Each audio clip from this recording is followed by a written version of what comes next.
Last spring, I opened my brokerage app on a random Thursday and did the math twice because I didn't believe it the first time. I'd put in $412 that month. My balance was up $1,180. I sat there staring at the screen, genuinely confused, like I'd been overcharged in reverse. Because for years, the only way my balance ever went up was because I put money in it. That was the whole relationship. I add, it grows. I stop adding, it stops. That Thursday, for the first time, the math stopped adding up in a way I actually understood. And it took me a solid 10 minutes of scrolling through transaction history to figure out I wasn't missing a deposit.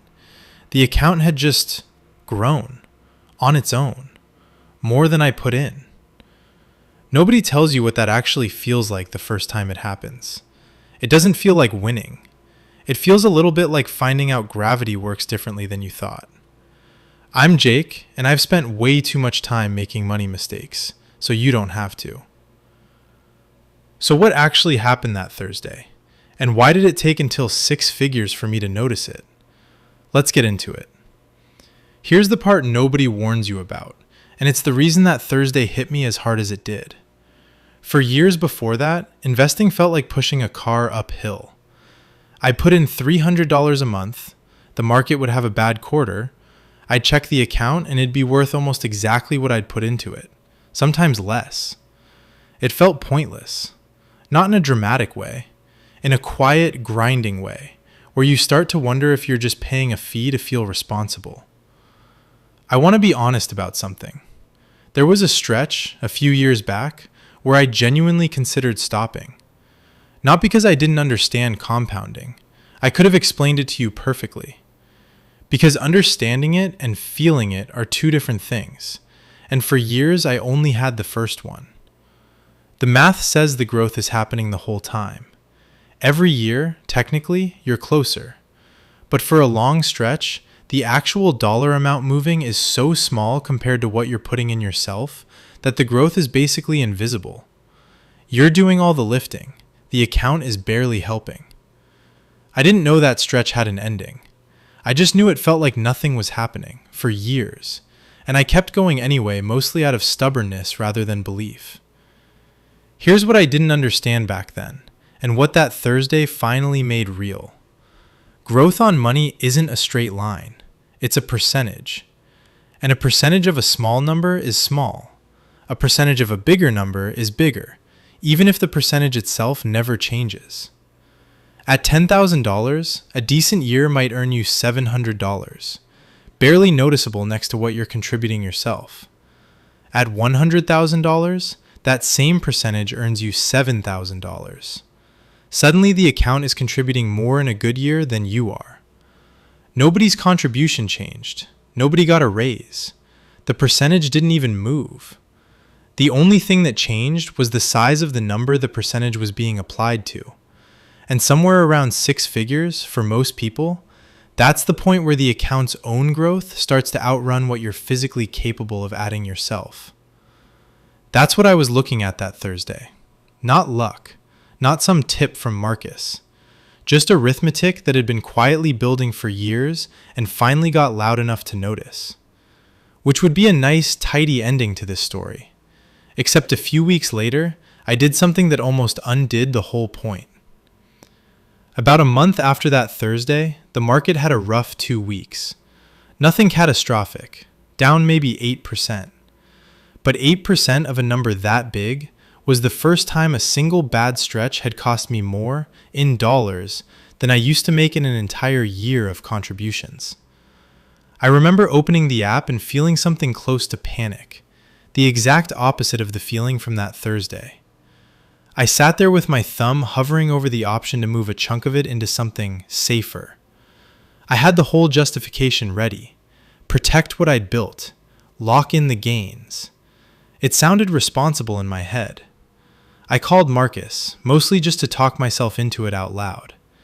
He let me finish, then asked one question. Did anything about your actual plan change? Or did the number just get scary? I didn't have a good answer. Nothing had changed. Not my timeline, not my goals, not the reason I was investing in the first place. The only thing that changed was that the number was now big enough to make an ordinary dip feel like an emergency. I didn't move anything, but I came closer than I like admitting, and it taught me something the growth itself never could have. That the same size that makes the good months feel incredible makes the bad months feel personal in a way they never used to. I think 6 figures does something to people that smaller numbers don't. And it's not really about the money. Below that point, the account still feels like a project you're actively building. You're the main character in the story. Every dollar in there has your fingerprints on it. There was a Tuesday, a couple weeks after the near panic sell, where I caught myself checking the app 4 times before 10 in the morning. Waiting in line for coffee, thumb already unlocking the phone before I'd even decided to do it. Red light on my drive to work, glancing down out of pure habit. Nothing had happened. The market was flat.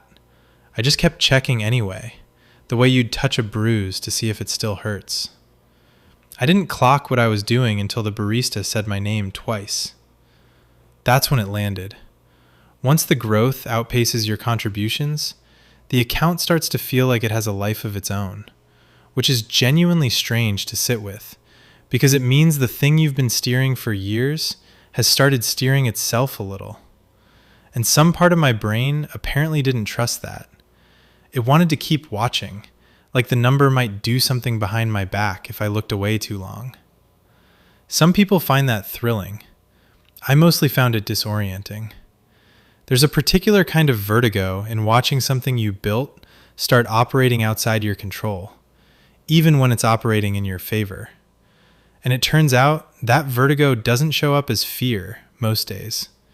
It shows up as checking your phone in a coffee line for no reason at all. I think that's actually why so many people, right around this stage, either get reckless, checking constantly, chasing bigger swings, trying to help it along, or get scared and pull back exactly when they should be doing the least. The number gets big enough to feel emotionally loud, right at the moment it most needs you to stay quiet. After the almost panic sell, I made one change, and it's a boring one. I stopped checking the account on days the market moved a lot. Not out of denial, I still check it regularly. I just stopped checking it specifically on the days I knew emotion would be doing the looking instead of me. I also started reminding myself of something obvious that stopped feeling obvious once the number got bigger. The account doesn't know how big it is. It doesn't feel proud on the good days or nervous on the bad ones. Only I do that. The volatility was always there, even back at $10,000. It just wasn't loud enough in dollar terms for me to notice it moving. So the plan that got me here is still the plan. Same contribution, same schedule, same reason I started in the first place.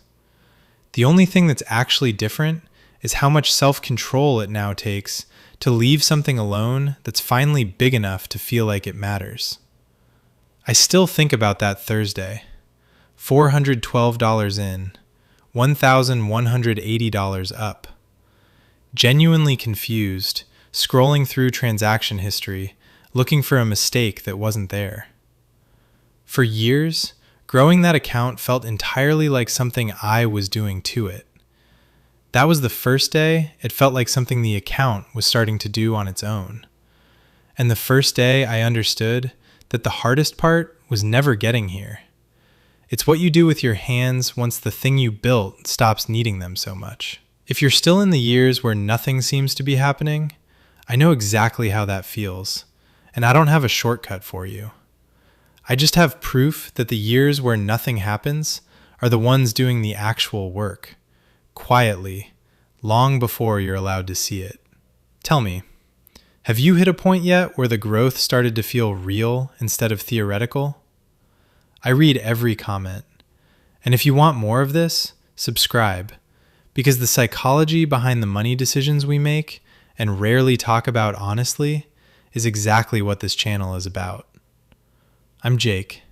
I'll see you in the next one.